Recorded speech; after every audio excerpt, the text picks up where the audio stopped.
Assalamualaikum warahmatullahi wabarakatuh. Apa kabar siswa-siswi yang soleh dan soleha? Semoga selalu diberikan kesehatan dan semangat dalam belajar, amin. Jangan lupa bagi yang belum subscribe, klik subscribe dan klik lonceng agar tidak ketinggalan informasi dan video pembelajaran selanjutnya. Baiklah, sebelum kita mulai, marilah kita biasakan terlebih dahulu untuk menjaga kebersihan seperti cuci tangan dan berdoa sebelum belajar agar pelajaran yang kita pelajari mudah diserap. Berdoa dimulai. A'udzubillahi minasyaitonirrajim. Bismillahirrahmanirrahim. Raditu billahi robba wa bil islami dina wa bi muhammadin nabiyya wa rasula. Rabbi zidni ilma warzuqni fahma, amin. Pelajaran pendidikan agama Islam hari ini kita akan masuk ke bab 5 atau pelajaran 5 tentang Rasul Allah idolaku. Adapun nama-nama Rasul yang Nabi dan Rasul yang wajib kita ketahui itu ada 25, yaitu sebagai berikut: Nabi Adam, Idris, Nuh, Hud, Soleh, Ibrahim, Lut, Ismail, Ishak, Yakub, Yusuf, Ayub, Syuaib, Musa, Harun, Zulkifli, Daud, Sulaiman, Ilyas, Ilyasa, Yunus, Zakaria, Yahya, Isa, dan yang terakhir Nabi Muhammad SAW. Itulah Rasul dan Nabi kita ya. Mengidolakan Rasul artinya mencintai Rasul. Siapa yang mencintai Rasul akan bersamanya di dalam surga nanti, amin. Para Rasul adalah laki-laki pilihan Allah Subhanahu wa Ta'ala. Mereka wajib kita ketahui dan imani. Salah satu rukun iman adalah beriman kepada Rasul. Seorang Muslim wajib membenarkan semua Rasul dengan sifat-sifat dan kelebihan dan keistimewaan masing-masing. Para Rasul berkewajiban menyampaikan risalah dan wahyu yang diterimanya itu kepada manusia. Salah satu dari Rasul Allah SWT adalah Muhammad SAW. Ia adalah teladan utama, uswatun hasanah bagi manusia. Sebagaimana firman Allah Subhanahu wa taala yang punya sebagai berikut. A'udzubillahi minasyaitonirrajim. Bismillahirrahmanirrahim. Laqad kana lakum fi Rasulillahi uswatun hasanatun liman kana yarjullaha wal yawmal akhir wa dzakarullaha katsira. Artinya, sungguh telah ada pada diri Rasulullah itu suri teladan yang baik bagimu, yaitu bagi orang yang mengharap rahmat Allah dan kedatangan hari kiamat dan yang banyak mengingat Allah. Quran Surat Al-Ahzab ayat 21. Berikut ini ada beberapa subbab yang akan kita pelajari dan teladani, yaitu yang pertama subbab tentang kisah teladan Nabi Daud alaihissalam. Nabi Daud alaihissalam adalah salah seorang nabi dari Bani Israel, yaitu dari sibit Yahuda. Ia merupakan keturunan ke-13 dari Nabi Ibrahim alaihissalam. Nabi Daud alaihissalam hidup pada masa Raja Talut yang beriman dan Raja Jalut yang kafir. Ketika itu terjadi peperangan antara tentara Talut dan tentara Jalut. Tentara Talut dapat mengalahkan Jalut serta bala tentaranya dengan izin Allah Subhanahu wa Ta'ala. Dan Nabi Daud alaihissalam adalah salah seorang bala tentara Talut yang dapat membunuh Raja Jalut.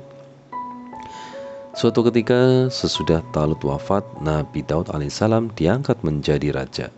Allah Subhanahu wa taala memberikan kerajaan dan ilmu pengetahuan kepada Nabi Daud alaihissalam.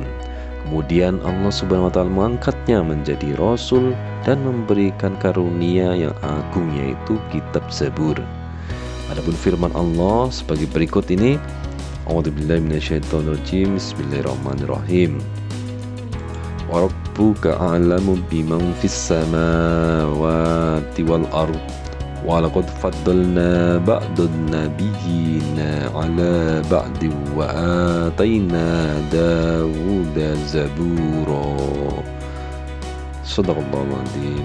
Yang artinya, dan Tuhanmu lebih mengetahui siapa yang ada di langit dan di bumi, dan sesungguhnya telah kami lebihkan sebagian nabi-nabi itu atas sebagian yang lain, dan kami berikan Zabur kepada Daud.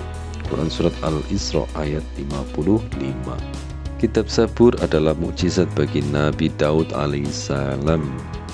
Selain Zabur, keistimewaan Nabi Daud alaihissalam lainnya adalah setiap pagi dan senja gunung-gunung bertasbih mengikuti tasbih Nabi Daud alaihissalam. Ia juga memahami bahasa burung-burung, binatang juga mengikuti tasbih Nabi Daud alaihissalam. Selain itu, kerajaannya yang kuat belum pernah sekalipun dapat terkalahkan.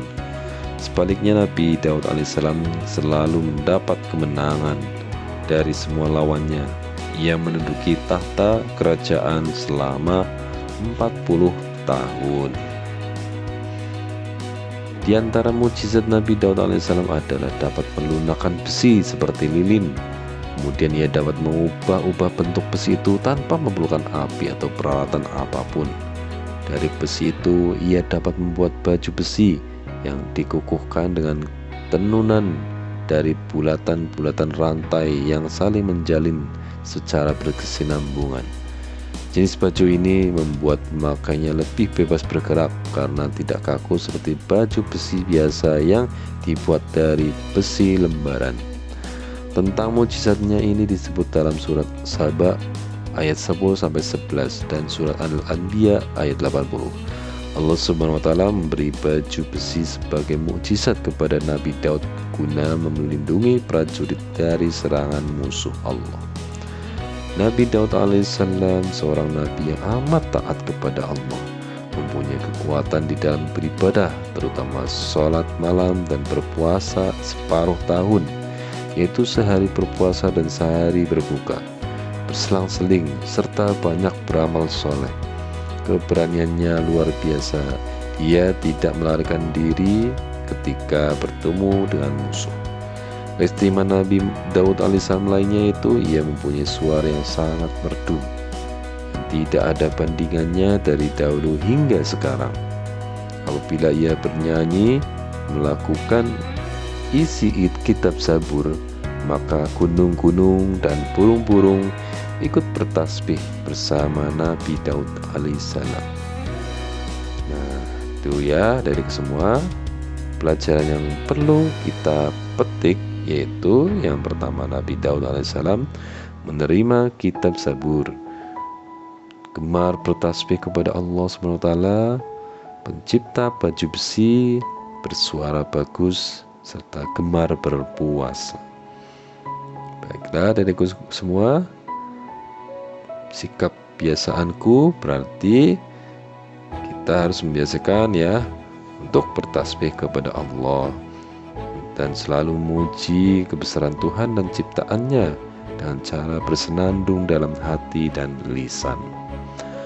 Itu saja yang dapat Pak Guru sampaikan tentang materi kisah teladan Nabi Daud alaihissalam.